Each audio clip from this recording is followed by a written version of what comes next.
நெல்லை மாவட்டம் திசையன்விளை அருகே உள்ள தமிழ்நாடு குடிநீர் வடிகால் வாரியத்திற்கு சொந்தமான நீரேற்றும் நிலையத்திலிருந்து பேட்டரி காருக்கு சார்ஜ் செய்வதாக சமூக ஆர்வலர் ஒருவர் குற்றம் சாட்டியுள்ளார்.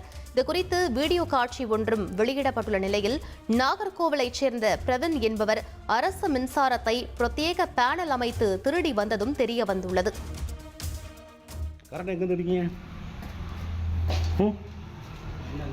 எங்கே தெரிவிக்கிறாங்க பம்ப் ஹவுஸ் வர மெயின் லைன்லேருந்து கரண்ட் இருக்கீங்க அப்படி தானே?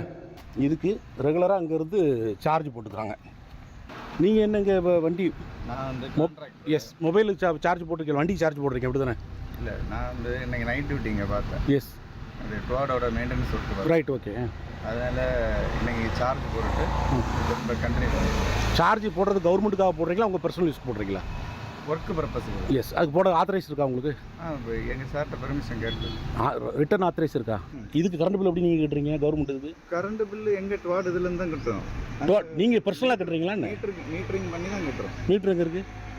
மீட்டருக்கு உள்ளாந்து தான் இது மீட்டராக தான் செய்யுது. என்ன விஷயம்? உங்கள் பேர் சொல்லிக்க?